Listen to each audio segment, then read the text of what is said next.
Join me today as we talk about a real blast from the past, mazes and monsters.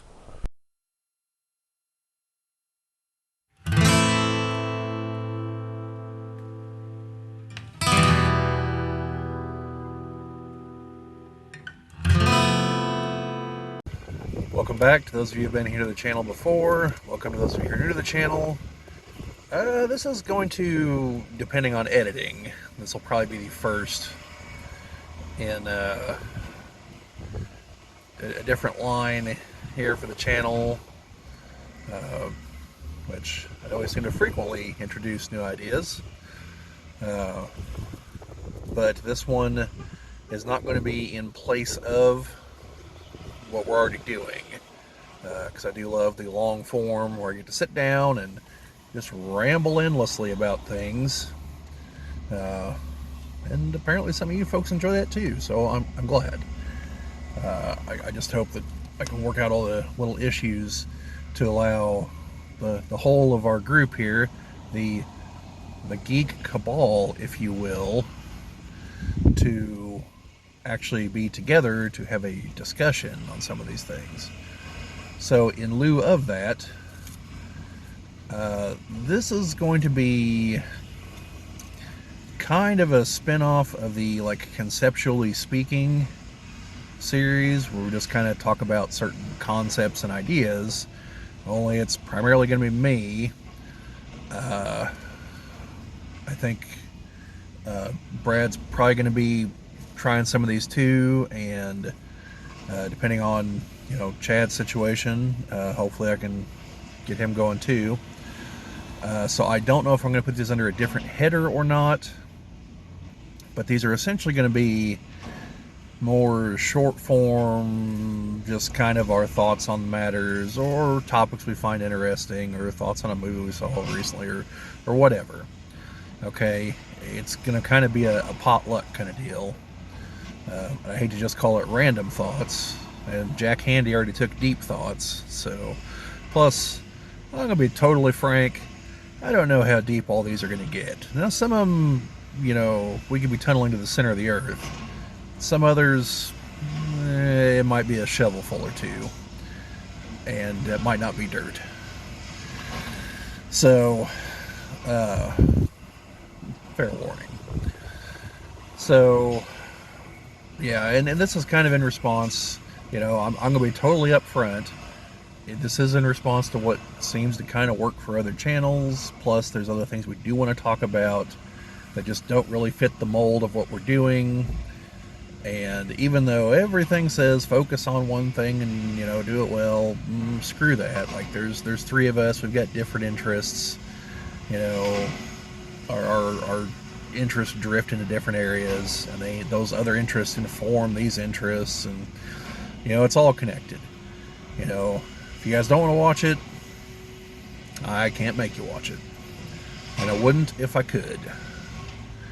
So anyway, for the inaugural episode here of whatever we're going to ultimately call this, I want to talk about a movie I finally got around to watching the other day.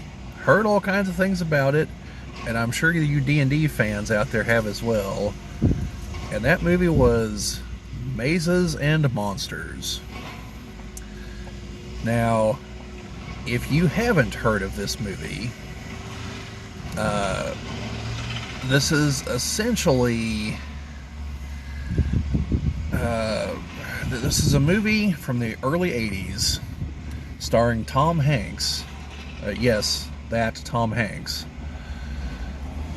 who, mind you, 80s Tom Hanks was not, he was known for Bosom Buddies, not Saving Private Ryan. That's like a decade and a half in the future to 80s Tom Hanks. So, this movie, I don't want to say it was meant to show the thoughts behind the Satanic Panic, because I'm not so sure it is. Part of it is, I believe, because part of the idea of the Satanic Panic was that people took the game too literally. Like they were too involved in it. And that's what the movie's about, is the character who loses touch with reality, basically thinking that they are their D&D character. Well, sorry, their Mazes and Monsters character. That's clearly not Dungeons and Dragons. So, yeah. So basically, and it's Tom Hanks' character. You know what? I'm just going to say this right now. There's going to be spoilers. This is a 40-some-odd-year-old movie, okay? But I'm sorry, there's going to be. At this particular moment in time, this would be February 2023. This movie is free to watch on Vudu with ads. And the ads, you barely know. It's like watching a TV movie with less ads. So, ignore the ads and watch the movie if you want to see it. And I think it's on some other services as well for free with ads. But the movies like that rotate on the services, so depending on when you're watching this, that might not be the case. But that's how I watched it. So anyway, so Tom Hanks goes to college, and you would think it's another character, since I knew the general plot, I assumed it was going to be another character that completely loses it, because there's a kid there at the school who is the youngest kid in the school. He's under normal college age, and it's clear that he's very into the role playing part, like wears costume type stuff around everywhere, and does weird eccentric things. And so you would think that he's the one that's going to go off the deep end just from knowing the plot, but he's not. It's Tom Hanks, who appears to be normal through the first third or so of the movie, before he has his visions. So yeah, it's weird on that front. And a lot of it, it all kind of comes to a head when he just leaves the school over a weekend. I think it's Halloween weekend, by the way everyone's dressed up. And he leaves the school without telling anybody, and he's going on a quest. That his fake god that he's envisioning is sending him on in his visions, and he's going. I don't remember what the first part of it was, but the second part was the two towers, and the other characters, somewhat rationally, are assuming, okay, well, it's Mazes and Monsters. That's based on certain works, like for instance Tolkien's book The Two Towers. What they don't put together is, New York's right down the road. Maybe he means the Twin Towers of the World Trade Center, because this being the early 80s, they haven't been destroyed yet. So, Also, I should note, for those of you who have particular sensitivity to that topic, yes, the buildings are still standing. Yes, they do go into the buildings. There's a lot of shots of the buildings at the end of the movie.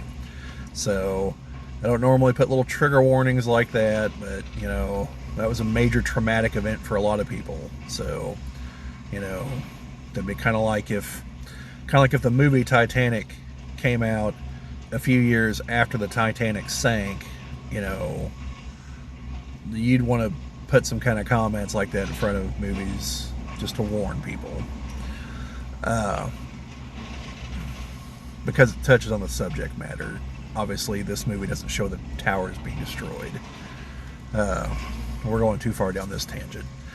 So, so he gets to the top of the buildings and is like, okay, well, I'm going to be with my god. And they're like, whoa, what are you doing? And he's like, well, I'm going to cast my magic and fly. And they're like, whoa, no, don't do that. And first they like the one guy that I thought was going to lose it kind of reacts really quickly. He's like, no, wait, I'm the game master. I'm the one in charge of your spells, and I say you can't. And he's like, game master? And they might have used a different term. I know they didn't use dungeon master because TSR trademarked that. And he finally, Tom Hanks is like, what am I doing up here? I don't even remember getting here. And he's all hysterical and shit, which, I mean, you probably would be if you found yourself on the railing of the World Trade Center getting ready to jump and had no idea how you got there. So they talk him down. Everything seems to be okay. And, yeah, then he doesn't come back to school like the next semester. And they go visit him one afternoon, and he's like completely lost in his character. And he's like, oh, friends, you're back. And oh, I don't remember the other guy's name. He's like, you've been resurrected. Like, truly a man far more holy than myself was able to accomplish that, and I owe him great thanks. And just you know, speaking in, you know, ye old-timey English. And he's completely Fruit Loops now. So, yeah. And the triggering event is because the one guy that I thought was going to lose it is trying to figure out some way to make his mark on the world. And I don't know if he was joking or being serious, but he talks about going to these local caves and committing suicide. And it's like, oh boy, I wonder if I'd be the youngest person ever to go do that. I'll go check him out. And while he's down there, he's like, hey, you know what would be great? Let's play Mazes and Monsters for real in this cave.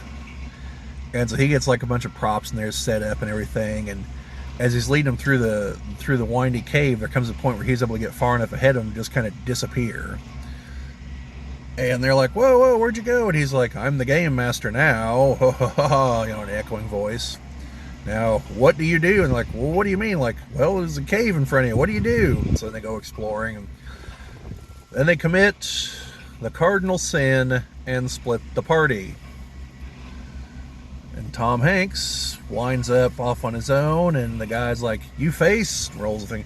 I don't know what he called it. Graknar, Garthok, who knows? I wasn't taking notes. The movie's stupid. And but you should watch it. I don't give that commentary often, but it's true in this case. So he like actually envisions this thing coming at him and himself like stabbing it. And that's what like gives him nightmares later on, because it's like, oh, hell, you know, as God is like, you know, you have achieved a new level and you've done this, but you have partaken of physical violence and just absurdities. Okay, so he's like, but you are a holy man, you must remain chaste. So he's like, well, I guess I gotta dump my girlfriend and discard all traces of normality here, because like he looked like he was normal up to this point. You know, another girl there in the group, two of them headed off. You know, they're going off to do boyfriend girlfriend things, and you know, but yeah, then Fruit Loops, La La Land. So yeah, now some notes. The acting is pretty sketchy. I'm pretty sure other than Tom Hanks, I've seen exactly one of these people in another movie, and that was the lead cop. And I don't remember right off the top of my head what I've seen him in. The effects are, well, all the effects are practical effects. There's no like energy balls or anything like that. You know, it's all costume work, and you know, on that front, everything looks great. Well, not great. It looks okay, acceptable. But movie quality wise, I don't know if it's because it was the free version, but this is definitely like, this is almost looks like a transfer from a VHS tape. Like, this is really not great quality of image quality. This, if this wasn't, I haven't researched this, but if this wasn't a TV movie, I would be really damn surprised. So, yeah. Anyway, yeah, just, you should check it out, but it's bad. Like, it is not good at all. But it's a little piece of D&D history here. I think it might actually predate the Satanic Panic. Because I think this is like 1980 or 81. I thought the Satanic Panic was like 83. But I'm not a historian, and I was like 2 years old whenever that happened. So, you know, sorry, folks, I wasn't around for that one, consciously anyway. And from everything I've ever read, the Satanic Panic was a lot more. Well, it's kind of what was going on here in the movie. It had more to do with the fact that, like, you know, if you're a cleric, you have to pray to your god for your magic. Well, you know, thou shalt bear no god before me kind of speak here. Like, you're acting out, praying to another god. And to some people, to the fun police, that's enough. Even though, now, I truly hate discussing religious matters, you know, but I am pretty sure that